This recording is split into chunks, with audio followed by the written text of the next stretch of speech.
What's going on, everybody? Welcome to another episode of Kicking It with Kachi, where we highlight individuals that are really taking their industry by storm. And today, we have the honor, the pleasure, and the distinction of sitting down with legendary digital and visual artist Ant. Ant Art, Ant Art Design, graphic designer, visual artist. Let's talk about it, right? Let's talk about the beginning. Like, obviously, visuals, cartoons, paper and pencil. How did you get into thinking like, yo, this is something that I really love doing? How did your passion for art develop? I'm not gonna lie, I actually developed when I was a little kid. Like it used to be me and my siblings at home just bored with babysitters and whatnot. But like we didn't know what to do. And we always used to love watching the cartoons on TV, like Dragon Ball Z, Texas Laboratory, all of them. Right. And then we just started, just drawing the characters on TV and whatnot. And it just used to be fun. Like we used to have a little contest and stuff or whatever. Then one day, my brother actually had friends who were actually a lot more experienced at it. And I was just like blown away, like, yo, how do you do that? Right. And just one day I just thought, yo, I want to take this seriously and then just keep going from there. And then since then, it's just been just doodling in class, my teachers noticing, taking art lessons, and it just kept building up and building up. And I want to talk about, like, for a lot of artists, right, especially Black artists, the barrier to even getting better is the instruction, is that technical education for art. Like, I know you probably know a whole bunch of white kids that they leave school, they go to art school, they go to art class, they got art camps in the summer. But back in New York, if it's not sports, I don't know what you're doing. You know what I'm saying? So what was the experience for you? Like, how did you formally get trained in art? Did you go to art school? Or did you have to go to Google University like a lot of many people had to do? Or maybe a little bit of both? Yeah, I would say it's a little bit of both, but I definitely went to actually a couple of pretty good schools and whatnot. A high school of art and design. A lot of artists. Oh, nice. It's like in Midtown, but it's a very career technical school. That's where I got to learn a lot more about cartooning and stuff. But you're right though, like not a lot of kids like even me get the opportunity to go to schools like that and whatever. And like schools even in lower income communities. Because I've taken art classes in there, but like it's not as pressed as it is in some of those schools. So I'm grateful for the opportunity, but yes, I understand it. And then in sort of developing your own style, right? Now, that I always ask my guests, right? There's a point in time where you're living your life, things are going in a real nice, practical path, but then you're like, yo, this thing I'm really passionate about is something that I want to make my profession. So what was the moment for you where you were like, yo, I want to make my passion my profession? Because like I always had that idea of doing so because my since I was a kid, I just didn't know how. Like that how kind of like clicked to me in college actually. Because aside from me, trying to figure out my style, that doesn't come overnight. Like you just drawing over every day. But you sometimes you need to take a step away from the actual drawing itself and just like live your life or whatever and like whatever inspires it. I ended up on certain teams, just ended up like designing logos, flyers, cover art for people or whatnot. And then that's right then and there, I just saw like a use for it, like where's the real demand in the art and whatnot. So after doing that, I just kind of pursued from that on. Like I just helped doing designs, doing my own designs, and just selling it as a marketable type of thing. And I would say like in the trying to get into the hats of you have dually, or should I say trilingually, you have the album covers and then you have the graphic design realm, right? Where that's a lot more client customer base where you're doing design briefs and that's a little bit more on the computer, but then you have the creative, right? Visual art, fine art piece, right? Which one do you think that you're a little bit more grasped to? Which one do you think was a little bit more for you to have to learn a little bit to get to really get down pat? The art side was definitely my like original, like I grew up on the art side. I actually started learning design in like around 2017, and I'm not gonna lie, it was a challenge. So like, because when I was learning a lot of the stuff, a lot of my own creations were based off of what I wanted and whatnot. But like, the key to design is figuring a solution for what the client and the audience wants. So having to step away from your personal vision to satisfy somebody else's is kind of like what the challenge it is. That was what the challenge was for me. And I didn't really get a hang of it until like actually after I graduated college. And I would say like getting into digital art now, coming from, because you start out with the markers, start out with pencil and paper, just like everybody else, right? Like, was it easier, harder for you to then transfer it to Illustrator, Procreate, and then do a lot of the same art style that you were doing, which is a lot fluid and easier because it's pencil and paper, but now you have programs and Yeah. shortcuts and buttons you got to work with. Some of it is easy, like the industry standard ones, of course, it'll take you some time or whatever. And I had the privilege of learning it in high school. But like stuff like Procreate and whatnot, they're easy to learn. You could learn like the basics and then it builds over time. The only thing I would say about digital though is sometimes you want to step away from the computer and get back to traditional. Like one time I remember like going digital for like a good amount of time and then revisiting a pencil or whatnot. I literally double tapped the screen at double or whatnot, like trying to undo my like mistakes or whatever. I'm like, damn, you know, we down bad right now. No, I know what you feel, because I definitely have been like, sometimes I would go like sketching and I would try like zoom out on the paper and realize like, oh my God, like I can't zoom out on this. Right, exactly. Yep. So, and now in developing this style, right? Like people, obviously, hopefully that people are watching this, I'm trying to bring a lot of new people to, you know, understand who you are as a person, but also really become fans of your art. Well, how would you describe the art style that you've created to be this thing that is niche, unique to you and your brand? So, and like in my old, I'm trying to figure out my style I've been trying to figure out for a minute and whatnot. Like even in college, I'm still like, because I learned more like the traditional skills, like the painting and drawing. Your own personal style has to come from like what you're personally influenced by and whatnot. And for me, it was looking into like hip hop colors, and then it was looking into like very outer spacey kind of like galactic type of vibes and whatnot. Like it's very alienistic kind of vibe. And then seeing where all your inspiration comes from, and then pulling it together, come to realize like my idea of like my style is more like showing people of color like more Afrocentric, but in a very higher form, like how Afrofuturism does and whatnot. But I like to do it with more vibrant colors, like from hip hop type of vibes or whatever. And then I would include my skills that I've learned via cartooning or whatever. So it kind of was just like pulling technical skill and inspiration from everything and just bringing it together. And I would say, coming from New York City, do you think that also kind of had an influence on you as well? Like seeing all the murals, graffiti, all the art, how did that sort of influence what you got going on? I'm getting influenced just by walking through Bushwick and seeing like all those little narrow ways, seeing all the graffiti and whatnot. The color, I just love the vibrant colors that a lot of them use. And I think for a lot of artists, and I love to do the thing of advice as well, because obviously you're going through an experience that a lot of people can learn from, that you're learning from every day. So in developing a niche, developing an art style, how do you keep it fresh? How do you keep it organic for an audience, right? Like obviously they know that the style is yours, but then how do you keep the style so still fresh, still organic, and still marketable to people where it doesn't get played out, or you're not even getting bored of yourself? It's just, because some of them, like you're not gonna lie, there are points where you do get blocks and whatnot, like you don't even know what the hell you should be creating right now. But at that point, for one, I would say just keep drawing and whatnot. Even like in a certain moment, don't like worry too much about what people want to see. First, like start with what you want to see, and then you'll find customers that align with that vision. But in the meantime, just like go crazy in your sketchbook, just draw whatever comes to your mind. And then some of those things can end up being inspiration for future pieces.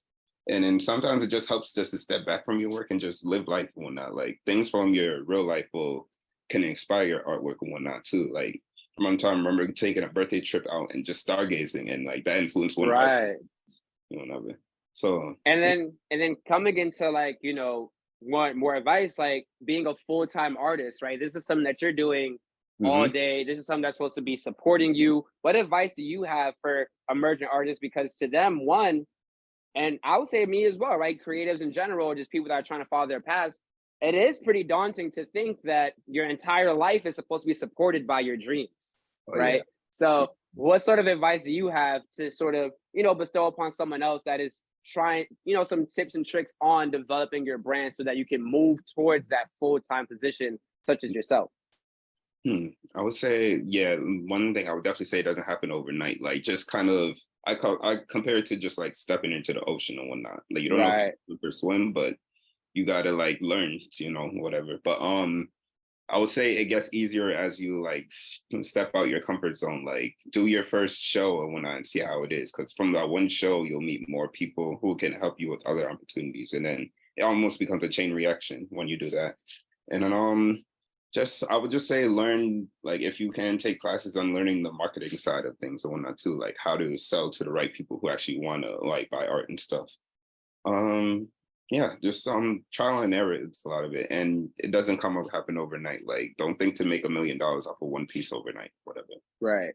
Hmm. And I think a lot of people also are very upset with the idea of themselves not Yeah. being that $1 million artist, but Yeah. then still scared of saying, if I'm not the $1 million artist, I'm not going to sell at all. Yeah. Right. And then being okay with the idea of like there are levels to this and there's also Mhm. progression to this as well. And I do want Exactly. to talk about your pop-up shops, and you do shows all over. You have a show coming up. I definitely want to talk about that. It's Hmm. coming up this September. But let's get back to the very first one, your very first pop-up shop. And you have your art. This is something that you've been working on. Hmm. What went wrong? What went right? What things did you learn? What things did you gain from it? What was that experience like? Okay, cool. So I actually want to compare two different shows that I started off with and whatnot, and like I'll show you Yeah. the positives on one and the negatives on one, and that's kind of how I learned. So one of the first shows I've ever did was with House of Art. They're a Yeah. collective that do a whole bunch of art shows. Like their main company is Be Here Events and whatnot. Um, Mhm. they they've originally had a space in Soho, and that's where I did my first show. Very art centric. A lot of, especially being in Soho, a lot of people actually came to buy art or whatever. So Right. I didn't have like, they provided much, like, the tables and stuff. All I came with literally is table, like prints and stickers. Literally all I had. Wow. Still came out of that thing with making like $300 to $400 off of just Wow. prints and stuff on that. But in that situation, remember, you got, if it's an art centric event, that means that the attendees are there to buy art. Now, come later, I did another show, which was a Bronx pop-up. Right. But that one wasn't as art centric. It was more open to, even other stuff, clothing, jewelry, food, Right. Right. Right. 20 products and stuff. Like, so for those type of events, they're calling specifically for those like convenient stuff. They're not like Right. everybody's thinking hey, I'm gonna come and leave with an art piece or whatnot. So Right. in those type of events, it's not as easy to sell events or whatever. I mean, sell to things, whatever. So it's just about like analyzing what, like, if an event is coming to tell you to sell art with them, see what type of crowd they get and whatever, what type of vibe they are and whatnot. And if it aligns with the stuff that you make, you think that you can sell type of stuff products they are, then it's probably the right event for you. Because And otherwise, I was no, not continue. no, I was just saying, otherwise you just be wasting your money. Right. And I would say is that was these experience and having both of them dually, did that sort of push you into saying, okay, I want to do the grinder and then the hoodies and then the Yeah, apparel stuff? Because that obviously, like, we both of us artists going back on the 2 train, no one's trying to take a 24 by 48 piece back exactly. home, but they Hmm. probably would wear a nice little hoodie or put a crusher in their bag. Exactly. It will come with like even selling things from like higher level to even lower level. Like anybody who Right. puts a sticker for their laptop and stuff, or even Right. yes, just stuff like that and whatever. Having like different things for different people. And I'm not gonna lie, I definitely always been into fashion. Like I do want to open my own streetwear line and went down the line. But like, yeah, you're right in terms of opening those type of merch. Yeah, just have something for everybody. And then now going into pop-up to that now gallery where you're not physically there, the personal connection isn't always there, but your art is there, right? Yes. What's the experience in trusting that your art literally is going to speak for itself and then sell itself? Yeah, and I'm never really, because like going into it, you're already like going into it already, you're already putting yourself out there and whatnot. So Right. it's already a thing in itself. Like I never, sometimes you just kind of like forget that it's there and whatnot. Like you have the gallery show, of course, and whatever. But since it's month Right. long, you're not there every day, all day. Sometimes it's great to just forget about it, and then you get that random message like, "Hey, I just saw your artwork. It's just fire," types or whatever. Like those Right. Right. reassurances like actually help whatever, and then you'll get those random sales or whatnot. So I would just say it's a more passive type of compliment type of thing. Mhm. Nice. Yeah. Yeah. And I would say now getting into an art show that you're gonna be physically at Milan, right? Like, how was the experience in Oh, was it that Milan? well, yeah, Milan, but I'm not fully sure if I'm going to be there yet Oh, physically. oh, Is it okay, okay, okay. because I'm sending my digital piece for them to project or whatever and whatnot. Ah, okay. Right now, I am definitely trying to though, because it's my birthday weekend or whatever. But like that's something I'm trying to figure out. Yeah. Oh, you're a Virgo. That makes sense. Okay, okay. Yep. Okay, okay. Yes, sir. So then now Milan, right? How was the experience? And now what was the experience in setting out your art and then being accepted and now knowing that it's going to be projected in a different country? And first of all, so my friend came clutch with that because she sent me the link to it, and then she has actually got hers to play it out there. So I was like, okay, why not? Let me send it. It was super fun. right. They hit me saying that yeah, they love my work, then they want to send me my stuff. So I'm like, wow, it was like a milestone, like a whole different country acknowledges my artwork and whatever. But you know, vending fees and stuff. But once I secured the vending fee, that's when it was just like, yo, yeah, I'm international now, you know. I mean, it's Milan. It's Milan. It's the fashion, one of the fashion capitals of the world. That's crazy. Yeah, not. And they also have a lot of other events too, or whatever. So like, just given that opportunity to be like outside of the countries or whatever, so it's like, yeah, it's amazing. Right, and then now your babies, right? Which one would you say is your favorite piece that you've done? You've done a bunch of them. What's one of your favorite pieces that you've done so that people looking now can probably know how to get a little closer to you so when they buy their pieces? Okay, actually, I'll show you. It's one of my most recent pieces. Nice. Is it released? Do you have unreleased? No, I don't have I have one unreleased, but it's gonna be out for my next one of my next shows. Okay. And then with this piece right here. That's my favorite piece. Actually, that's my favorite piece. Yeah. Yeah, I love they like this too from my previous shows. Yeah. Cause I don't know, I'm a Bronx boy. Like I ain't grow up with no car. Like that's everything. Like that's everything. Nah, that's definitely one of my favorite pieces. Yeah, I need that. Yeah. Now, what did you say? I was gonna say I need that on a t-shirt. Like I need that on a shirt on my wall. Like that's a fire. That's fire soon, piece. actually. I'm gonna like design this for a shirt. I'm just trying to like see how I could place it and all. But yeah. So what inspired this? What was it? Well, I guess is it you? And then this is just something that you kind of reworked and put yourself and took yourself out of it, so that it's a little bit more personal. Yeah. What was the story behind making that piece? So for one, I always wanted to create more pieces embodying just the New York energy, but also like the more minority side, because like sometimes there's a lot of like appropriation involved or whatever, and creating like this type of corporate type of vibe in New York or whatever. But like people of color, like Black people like us or whatever, we made like the actual spirit of New York alive, whatever. And I just wanted to illustrate that in a way. And I thought of it like through like how back in like the 70s and 80s, how you just see like some subways just like graffitied all over and whatnot. Right, yeah. Like I didn't like how it was labeled as vandalism and stuff like that too. So I just wanted to recreate that and show how it's just really just enlivened New York and whatnot in its own colorful way.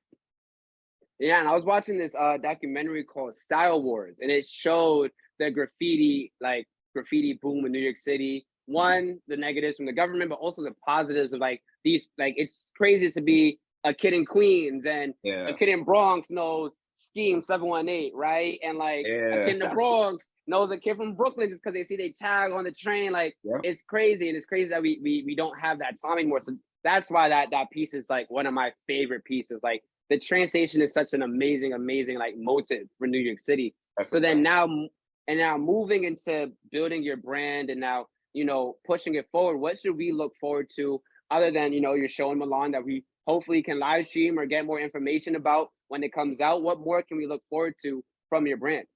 Oh yeah. Well, once my more information, I'll definitely share that. But for now, I'm currently in the process of long-term creating like one of my own clothing brands called Vibrant and whatnot.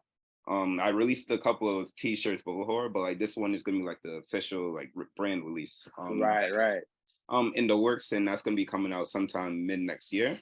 In the meantime, just like stay tuned for more art shows that I'm gonna be doing, and like just more merch, some more posters and stuff.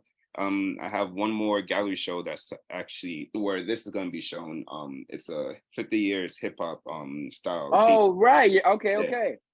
That's going to be in the Allure Art Studio in Queens, and all up next month on that. So yeah. Nice. Mm-hmm. And would you say that part of your brand ethos is connecting with both people in your community, people that look like you, and really like tapping into opportunities that cultivate the culture made by us for us? Oh hell yeah, because Allure Art Studio is actually a black woman owned studio themselves and whatnot. So Right. they do monthly shows, but also they do a lot of workshops for children, painting workshops and stuff like that. And I've collaborated with them a couple of other times. And yeah, I've just been in that area a lot. I've actually done a mural in that same area near a game station. Wow. Yeah. So I just like collaborating with different communities. I'm looking to collaborate with more as well in the future, just for people like us. And just to speak more about, like, I know with creatives as well, like when you take, like before I said, that passion profession, that passion used to be something that was your escape from reality. That was something that was like the mental fulfillment, right? Soul and mental fulfillment. But then now that it becomes work, where you're expected to kind of do it every day, it's marketing, it's finances, it's transportation, it's all this stuff. How do you sort of balance all this and make sure that your mental is at peace, or how do you kind of get away? What things do you do to check on your self-care and mental health? I'm not gonna lie to you, it's a lot. It is a lot. Like, still trying to figure it out to this day and whatnot. But like I still step away. Like I go to the gym like daily or whatever, and that helps me mentally just to be like more focused and whatnot. And I just try to set a routine for myself, like come to the studio every day, make sure like I have a specific plan for each thing that I'm doing, like from my classes to the creation through the promotion and whatnot, and just try to stay consistent on that. Like once you find like that groove or whatever, it's a lot easier to be self-motivated. That's great. And that's great. And then is there anything else that you want people to know about you personally as a person, or you personally as the brand owner, brand figure for Ant Arts? I'm just a chill dude, man. Like I evidently. I'm not like, but I'm a cool dude. You can always say hi. I come off as a very quiet person, but I'm really friendly and whatnot. So if you ever see me around, definitely say hi. Of course. And you guys definitely can check out my boy Ant Art at Ant Art __. 2 underscores. Don't get it wrong. 2 underscores. Don't get it wrong on Instagram. So you can check out his art, connect with him. Make sure you commission him for all pieces that you need: album covers, promo flyers, graphic design logos, or even if you just want a portrait of yourself in his fire style, hit him up, please, and buy his art, because this is a black man that is not going nowhere, that's going to the top, and y'all need to be a part of it. Yes, sir. Thank you so much, and for coming by, man. I appreciate it. Like, honestly, thank you, bro, for real. And definitely gotta do this again. Hey, when those shirts come out, hey, you know me, I'm kicking with Kachi. If you want to throw it on the Instagram, let me know. Oh, this is one of my shirts right now, actually. Oh yeah, I definitely need that tank for the gym. I definitely need that. Yes, sir. Definitely needs that. But yeah, thank you guys for another amazing episode. You can check out this episode on the DC Voice Instagram page at the DC Voice, and our YouTube page as well at the DC Voice with Kickin with Kachi. Once again, hit up my man at Ant__. You can hit me up on Instagram at Kachi.the_analyst. Kachi.the_analyst. Sorry, not Kachi. Hit me up on Instagram. I'm your guy, Kachi the Analyst. It's been another amazing episode of Kickin with Kachi. Thank you guys so much. We're out of here. Thank you. Safe.